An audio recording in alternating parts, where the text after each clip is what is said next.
कहते हैं एक व्यक्ति अपने घर में बैठा हुआ लेखे जोखे का काम कर रहा था, रोकड़ बही खाते तैयार कर रहा था कि इतने में उसका नन्हा मुन्हा 8 साल का बच्चा आया। आके कहने लगा, पापा पापा मैं पढ़ते पढ़ते बोर हो गया। कहा, बेटा ठीक है, बोर हो गए तो कोई बात नहीं, बाहर जाके खेल लो। नहीं पापा, मुझे अकेला नहीं खेलना, मैं तो आपके साथ खेलूंगा।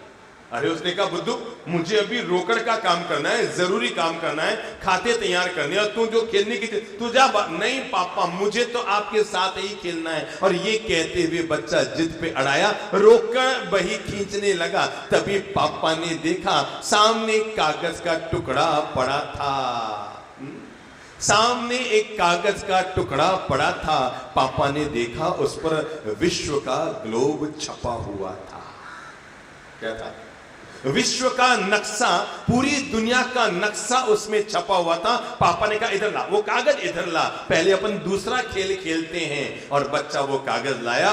पापा ने उस कागज को उठाया, एक टुकड़ा किया, 2 टुकड़े किए, 4 टुकड़े किए, 8 टुकड़े किए, 16 टुकड़े किए, 32 टुकड़े कर करके बच्चे को पकड़ा दिया कि ले जा, पहले तुम्हें एक काम करना है, इस नक्शे को जोड़कर ला, और जब तू इस नक्शे को जोड़कर ले आएगा उसके बाद मैं तुम्हारे साथ खेलूंगा। पापा को पता था मैंने इसके इतने ज्यादा टुकड़े कर दिए हैं, इसकी सांझ हो जाएगी, पर ये नक्शा जोड़ नहीं पाएगा, ये नक्शा जोड़ता रहेगा और मैं अपना काम करता रहूंगा। बच्चा गया कमरे में। बच्चा कमरे में गया और जाकर 1.5 मिनट के अंदर अंदर बाहर आ गया। कहा, पापा नक्शा जोड़ के ले आया। बेटा नक्शा जोड़ के ले आया 1.5 मिनट में? अरे बेटा 2.5 घंटे में न जोड़े। अरे पापा मैं भी तो आपका बेटा हूं, अरे मैं जोड़ के ले आया। और ये कहते हुए उसने कागज पर जो टेप से नक्शे को चिपका रखा था उसको लाके दिखाया। लो पापा, पूरी दुनिया का नक्शा जोड़ दिया। पापा भी हतप्रभ रह गए कि कमाल का काम किया मेरे बच्चे ने, आखिर इस पूरी दुनिया के नक्शे को इसने जोड़ कैसे दिया, वो भी 2 मिनट के अंदर अंदर टुकड़े टुकड़े मैंने कर दिए थे। कहा, बेटा एक बात बता, मैं तेरे साथ तो खेलूंगा पर तू मुझे बता तूने कैसे जोड़ा उसको। उसने कहा, पापा आपने इस पन्ने को फाड़ा तब केवल एक तरफ का भाग देखा, दूसरी तरफ का भाग आपने देखा ही नहीं। सच्चाई थी है पापा, मुझे पता था दूसरी ओर क्या है।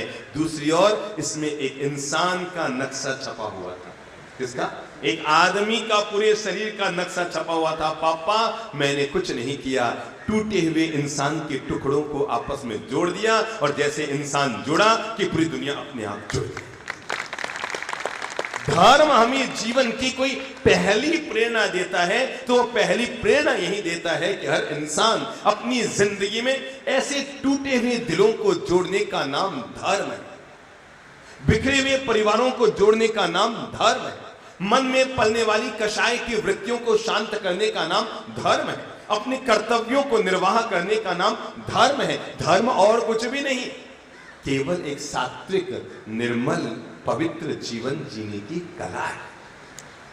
न तो ये नरक से बचने के लिए है और न ही ये स्वर्ग में जाने के लिए। धर्म न तो नरक से बचने के लिए है और न ही स्वर्ग को जाने के लिए है। धर्म तो व्यक्ति के चित्त को निर्मल करने के लिए, धर्म तो व्यक्ति के विकारों को शांत करने के लिए है, धर्म तो हमारे कषायों को शांत करने के लिए है, धर्म तो हमारी अंतर्वृत्ति को निर्मल और पवित्र करने के लिए।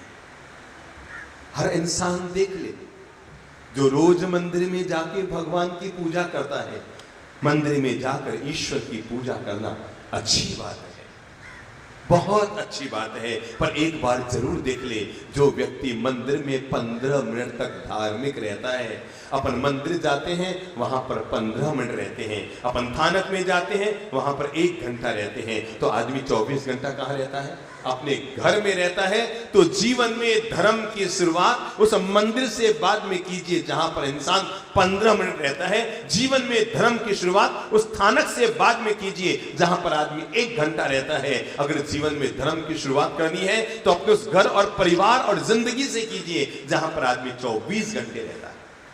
उस घर से धर्म की शुरुआत कीजिए जहां पर आदमी हर पल हर क्षण रहता है, उस जगह से इंसान अपने धर्म की शुरुआत करे। हर आदमी सोचे आखिर दुनिया में रहने वाले इंसानों का धर्म क्या है? क्या मजहबी कट्टरता बनाना ये धर्म है? ये मेरा पंथ, ये तेरा पंथ, ये चर्चाएं करना, क्या ये धर्म है? ये मेरा मजहब, ये तेरा मजहब, क्या इनको लेकर आपस में दूरियां बनाना, क्या ये धर्म? ये मेरे मंदिर और ये तेरे मंदिर, क्या इनको लेकर दूरियां बनाना धर्म है? अरे क्या गजब होता है। पत्थर की मूर्ति एक ही होती है। अगर जयपुर में मूर्ति बनाने वाले मूर्तिकार उस पत्थर के अंगुली में चक्र पकड़ा दे तो मूर्ति क्या कहलाएगी?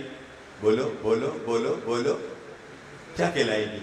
वो कृष्ण की मूर्ति हो जाएगी। और उसी के पीछे अगर धनुष और बाण टांग दे तो राम की मूर्ति हो जाएगी। और उसी पत्थर की मूर्ति बनाते समय अगर वो उसे ध्यान में बैठा दे तो महावीर की मूर्ति हो जाएगी। और उसी पत्थर की मूर्ति को अगर क्रॉस पर लटका दे तो जीसस की मूर्ति हो जाएगी। मैं बात आपसे अनुरोध ये करना चाहता हूं, मूर्तिकारों ने भगवानों को अलग अलग स्वरूप दे दिए, पर एक बात तय है, रूप रूपाएं अलग हो, रंग भेद अलग हो, लेकिन इसके बावजूद दुनिया का हर इंसान एक है। एक बार क्या हुआ, एक हिंदू आदमी को बुखार आया, गया डॉक्टर के पास, डॉक्टर को चेक कराया। डॉक्टर ने ब्लड चेक करके कहा कि तुम्हें मलेरिया हो गया है, ये कुनैन ले जाओ, एक गोली सुबह एक गोली शाम और 3 दिन ले लेना, ठीक हो जाएगा। वो बाहर निकला कि तभी देखा उसका पड़ोसी आया, और पड़ोसी आया है तो पड़ोसी मुसलमान था। उसने कहा भाई तुम्हें क्या हुआ? अरे उसने कहा हमको भी बुखार हुआ, डॉक्टर को चेक कराने आए हैं। हिंदू ने सोचा रुक कर देखा जाए, मुझे बुखार हुआ तो डॉक्टर ने कुनैन दी है, इस मुसलमान को क्या देता है? वो अंदर गया, मुसलमान व्यक्ति अंदर गया, उसका भी ब्लड चेक किया गया, और संयोग की बात है उसको भी मलेरिया था। डॉक्टर ने उसको भी कुनैन लिख के दी कि सुबह शाम 3 दिन तक कुनैन ले लेना। वो बाहर आया, बाहर उसका पड़ोसी हिंदू खड़ा था, उसने कहा ठहर भाई ठहर, तुम्हें क्या बताया? कहा मुझे मलेरिया बताया। तुम्हें भी मलेरिया? मुझे भी मलेरिया, पर एक बात बता यार, तुम्हें दवाई क्या लिख के दी है? उसने देखा दोनों की पर्ची में एक जैसी दवाई, इधर भी कुनैन लिखी है उधर भी कुनैन लिखी है। उसने कहा भाई एक बात है, मैं हिंदू तू मुसलमान, और दोनों की दवाई उसने एक कैसे दे दी? वो अंदर गया, जाकर डॉक्टर साहब से कहा डॉक्टर साहब आप कर क्या रहे हो? अरे हिंदू को भी कुनैन लिख रहे हो, मुसलमान को भी कुनैन लिख रहे हो, दोनों के बुखार की एक ही दवा दे रहे हो। डॉक्टर ने दोनों को अपने पास बुलाया और बुलाकर उनकी अंगुली पर एक बारीक सा इंजेक्शन की पिन चुभाई, और चुभाकर जैसे चुभाई कि एक बूंद खून आ गया। मुसलमान की चुभाई, एक बूंद खून आ गया। डॉक्टर ने कहा एक काम करो, मुझसे पीछे पूछो, पहले आप दोनों एक बात बताओ, तुम दोनों का खून लाल क्यों है? कहा सर ये तो भगवान ने बनाया है।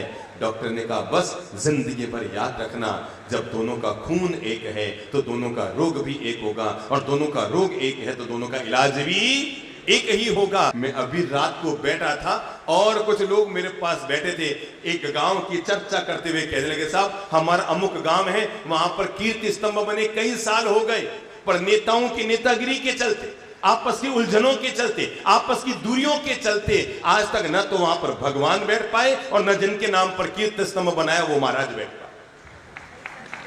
परिणाम क्या है?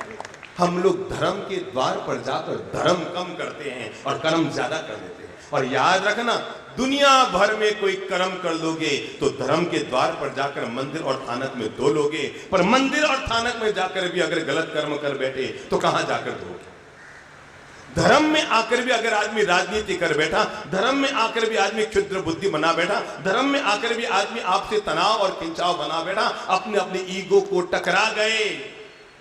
मेरे भाई, कुछ लोग होते हैं जो इस धर्म के द्वार पर आकर पहले के किए हुए कर्मों को काट लेते हैं, पर कुछ लोग होते हैं जो अपना ईगो साथ लेकर आते हैं और इस धर्म के द्वार पर आकर भी नए कर्म बांध देते हैं। अभी आपको सोचना है कि आप क्या करते हैं। पता है अपन लोग धर्म कम करते हैं, धर्म की बातें ज्यादा करते हैं। धर्म इंसान कम करता है, धर्म तो सीधा साधा रास्ता है। सबसे प्रेम से बोलो, धर्म। किसी की हिंसा मत करो, धर्म है। झूठ मत बोलो, धर्म है। किसी के पराये धन पर अपनी नजर न डालो, धर्म है। शील और सदाचार में अपने जीवन को जियो, धर्म है। गलत तरीके से पैसे इकट्ठे करके अपने पास मत रखो, धर्म है। सीधा साधा रास्ता है धर्म का। और ये मत समझना ये जैन धर्म का रास्ता है, मुसलमान धर्म का भी यही रास्ता है। और ये मत समझते हैं मुसलमानों का है, हिंदुओं का रास्ता भी यही है, वहां भी यही बात है। झूठ मत बोलो, सच बोलो, किसी पर गलत नजर मत डालो, किसी के लिए गलत मत सोचो, किसी का गलत मत करो। सीधी सादी धर्म की बातें हैं। पर आदमी धर्म करता कम है। धर्म की चर्चाएं, धर्म की बातें, धर्म की उलझने आदमी अपने जीवन में ज्यादा बांध कर रखता है और परिणाम चर्चा ज्यादा होती है, चर्या कम होती है। क्या कहा मैंने? धर्म की चर्चा ज्यादा होती है, चर्या कम होती है। बातें ज्यादा होती है, आचरण कम होते हैं। हम लोग बातों के बादशाह तो बन जाते हैं पर आचरण के आचार्य नहीं बन पाते। ऊंची ऊंची बातें सब मीटिंगों में ठोक लेते हैं। और मुझे कई बार आश्चर्य होता है, ये समाजों की मीटिंगें होती है ना, इतने हाका हुक्के, तेरी मेरी, इधर उधर की पता नहीं, ऐसा लगता है समाज की कोई धर्म की मीटिंग है या झगड़े करने के लिए एक जगह पे इकट्ठे हो। धर्म सात्विकता देता है, धर्म निर्मलता देता है, धर्म मन की शांति देता है, धर्म जीवन की सहजता देता है। और अगर धर्म के द्वार पर जाकर ये सब हो रहा है तो वहां जाओ और लगता है नहीं हम तो वहां जाकर भी वही सब कर रहे हैं जो दुनियादारी में करते, तो प्लीज मंदिर मत जाओ, अपने घर पे बैठे रहो। कम से कम पाप कर्म का बंधन तो नया नहीं करेंगे, कम से कम नए दोषों का बंधन तो नहीं करेंगे। एक आदमी गांव में रहता था, तबीयत बिगड़ गई। गांव वालों ने कहा भाई मुंबई चला जा, वहां पर बड़े बड़े डॉक्टर हैं, किसी भी डॉक्टर को दिखा के आ जा, गांव में तेरी तबीयत ठीक हो नहीं रही है। वो बेचारा आया मुंबई में। जब रवाना होने लगा था गांव वालों ने कहा देख ध्यान रखना, ये जो मुंबई के डॉक्टर होते हैं ना बड़े होशियार होते हैं, फीस तो लंबी चौड़ी लेते हैं, फीस तो लंबी चौड़ी लेते हैं, पर बराबर हर चीज समझ के आना, कैसे दवाई लेनी है, किस तरह लेनी है। फिर बार बार तो गांव से जा ना पाएगा, तो हर बात बारीकी से समझने का चिंता मत करो रे, मुझे हर बात बड़ी ध्यान से समझनी आती है। पहुंचे डॉक्टर के यहाँ, डॉक्टर ने चेक किया, थोड़ी बात पुरानी है, 100 रुपया फीस ली। 100 रुपया फीस ली, रोगी रवाना हुआ, कहा बेले दवाई ले जा, सुबह और शाम 2 समय ले लेना। कोई 200 कदम चला होगा कि उसे याद आया, गांव वालों ने कहा था शहर के डॉक्टर बड़े होशियार होते हैं, हर बात को समझ के आना। अरे मैं ये तो पूछना भूल ही गया कि दवाई दूध से लेनी है कि पानी से लेनी है। आया डॉक्टर के पास, आकर कहा डॉक्टर साहब अरे पहले ये तो बताओ, आपने दवाई तो लिख दी, ये दवाई दूध से लेनी है कि पानी से? अरे किसी से ले, नहीं किसी से नहीं, मैंने आपको 100 रुपये दिए, मुझे बताना पड़ेगा किससे लूं। अच्छा जा दूध से ले लेना। और आगे बढ़ा, 100 कदम चला और याद है यार मेरे घर में भैंस भी और गाय भी। ये तो पूछना रह ही गया कि भैंस के दूध से लेनी है या गाय के दूध से लेनी है। वापस आया, डॉक्टर साहब, डॉक्टर हाँ बोल भाई बोल। अरे साहब आपको मैंने 100 रुपये दिए, मुझे बराबर सब समझाओ ना, आपने मुझे बताया ही नहीं कि गाय के दूध से लूं कि अरे किसी से नहीं, मेरे घर में दोनों है, तो कहा गाय के दूध से लेना। वापस आया, 100 कदम चला और फिर दिमाग में खोपड़ी में कहा जाई, अरे डॉक्टर से ये तो पूछना भूल ही गया, मेरे घर में 2 गाय है, एक सफेद गाय है, एक काली गाय है, कौन सी वाली गाय का दूध पीऊं? अपन धर्म यही सब करते हो, केवल चर्चा। आया डॉक्टर के पास और जाकर कहा डॉक्टर साहब हाँ बोलो बोलो बोलो। अरे मैंने 100 रुपये दिए, मुझे क्लियर बताओ कि कौन सी गाय। अरे यार तू मेरा बेजा मत कर। और उसने कहा नहीं 100 रुपये दिए मैंने, आपको बताना पड़ेगा। कहा कौन सी गाय के? काली और सफेद। अच्छा जा काली गाय से ले लेना। रवाना होके आया 100 कदम पर और दिमाग में आया यूं तो पूछना भूल ही गया कि गिलास में दूध पीना है कि प्याले में पीना।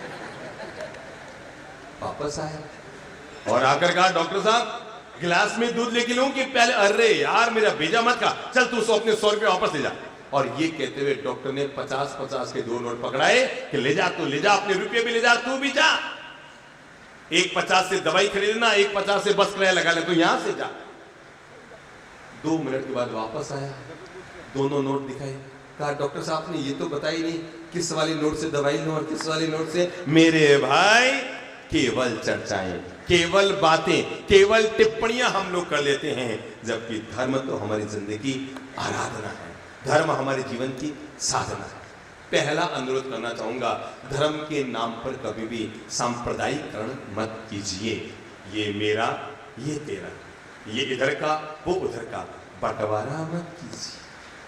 धर्म हमें जोड़ने की बात है। पहली बात, ये कभी मत सोचो कि धर्म हमें बांटता है। धर्म इंसान को जोड़ने की बात करता है। इंसान का क्षुद्र अहंकार होता है जो आपस में अलग अलग इंसान हो जाता है। आओ आज हम ये चिंतन करते हैं कि आखिर इंसान का धर्म क्या है। कोई कहता है तिलक लगाओ, धर्म होगा। कोई कहता है मंदिर में जाओ, धर्म होगा। कोई कहता है मंदिर में मत जाओ, धर्म होगा।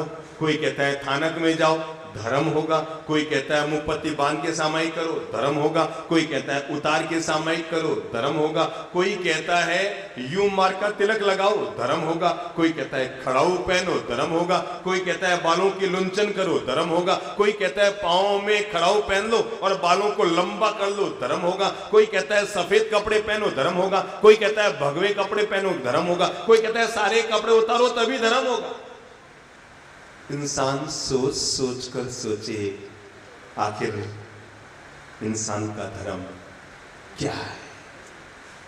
वही धर्म जो हम 15 मिनट थानक में जाके करते हैं, वही धर्म जो हम 10 मिनट मंदिर में जाके करते हैं, वही धर्म जो हम किसी सत्संग में जाके करते हैं, या हमारी जिंदगी का हिस्सा बनता है हमारा धर्म। सोच सोच कर सोचो इंसान का धर्म क्या है। मैं भी सोचूं, आप भी सोचें। पानी का धर्म है शीतल होना। क्या है पानी का धर्म? बोलो, पानी का धर्म क्या है? शीतल होना। पानी का धर्म है शीतल होना। आग का धर्म क्या है? गर्म होना। कांटे का धर्म है गढ़ना और फूल का धर्म है खुशबू देना। क्या हम इंसान होकर सोचेंगे कि जब पानी का धर्म ठंडा होना है और आग का धर्म गर्म होना है, तो जरा सोचे कि इंसान होकर इंसान का धर्म क्या है। इंसान होकर इंसान के 3 धर्म में आज आपको बता रहा हूं। प्रैक्टिकल लाइफ में हम उतर कर आ रहे हैं इंसान के धर्म को समझने के लिए। और सबसे पहला इंसान का पहला धर्म है अपनी अपनी कर्तव्यों का पालन कीजिए। नोट कर लो दिमाग में, आदमी का पहला धर्म क्या है? अपने अपने कर्तव्यों का पालन कीजिए। अगर मैं संत हूं तो सदाचार में जिए। आप गृहस्थ हैं, नैतिकता से जिए। कोई न्यायाधीश है, न्याय से अपनी जिंदगी जिए। बोलो, इंसान का पहला धर्म क्या है? अपने अपने कर्तव्यों का, अपने अपने कर्तव्यों का, अपने अपने कर्तव्यों का। इंसान का पहला धर्म होता है अपने अपने कर्तव्यों का पालन कीजिए। और कर्तव्यों का पालन करने के लिए अपने घर में चलिए। देखिए घर में कौन कौन है। नंबर 1, घर में हमारे बूढ़े दादा दादी हैं। मेरे भाई किस्मत वाले होते हैं जिनके घर में बड़े बुजुर्गों का साया होता है। याद रखिएगा, बूढ़ा पेड़ फल तो नहीं देता है पर छाया जरूर देता है। और जिंदगी भर याद रखना, उन वयोवृद्ध लोगों की छाया से अपने घर को हमेशा आह्लादित रखना। आज से नियम लो, अपने अपने कर्तव्यों का पालन करने का श्री गणेश करते हैं। और पहला काम अपन ये श्री गणेश करते हैं, रात को अपने बेडरूम में जाने से पहले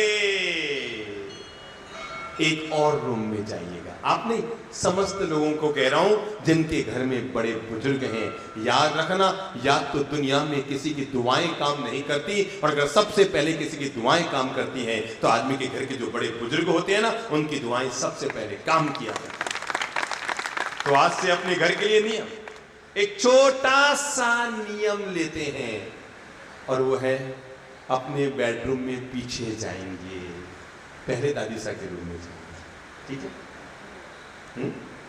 जरूर जाकर के 10 मिनट 5 मिनट उनके पांव दबा दो, उनकी कमर दबा दो, उनकी पगथली में घी की कर्तव्यों का, मैं आपको धर्म बता रहा हूं। न मंदिर जाने की जरूरत, न थानक जाने की जरूरत। ये सुबह सुबह जाके आ गए, पर मैं शाम का धर्म बता रहा हूं। और मंदिर से भी बड़ा धर्म और थानक से भी बड़ा धर्म और दुनिया का सबसे बड़ा धर्म किसी गुरु के पास जाकर प्रवचन सुनने से बड़ा धर्म है। और वह है रात को सोने से पहले अपने वयोवृद्ध बूढ़े दादा दादी के पास जाइए और जाकर कहिए, दादाजी 5 मिनट आपकी सेवा कर दूं। वो कहे, नहीं बेटा, नहीं नहीं पापा जी, मेरा नियम है, मैं सेवा किए बगैर अपने रूम में नहीं जाऊंगा। और जाकर के उनकी 10 मिनट तक सेवा कर दीजिए। कमर में एक्यूप्रेशर कर दीजिए, रीढ़ की हड्डी में, ठीक है ना, पांव दबा दीजिए, पगथली दबा दीजिए, पगथली में थोड़ी घी की मालिश कर दीजिए। उसके बाद आप अपने कमरे में जाइए।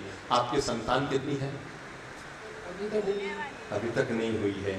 आज मैं आपके लिए वादा करता हूं, वचन देता हूं, अगर आपने आज से ये नियम लागू कर दिया कि रोज दादा दादी की सेवा करने के बाद आप पति पत्नी अपने बेडरूम में जाएंगे, आपके घर में ऐसी संतान होगी। कल तक किसी को श्रवण कुमार को याद करते थे, वही श्रवण कुमार दोबारा आपके घर में। जिस घर में ये नियम रहता है कि रात को सोने से पहले घर के दादी सा और दादा सा की सेवा करने के बाद घर की बहुएं और घर के बच्चे अपने रूम में जाया करते हैं, मेरे भाई आप तो अपने रूम में रहेंगे, पर रात भर दादी सा सोए सोए कहेंगे, हे भगवान, हमारा पुतो बहुत अच्छे है, भगवान ने कल्याण करिए, दूधो ना वो पुतो पड़ो।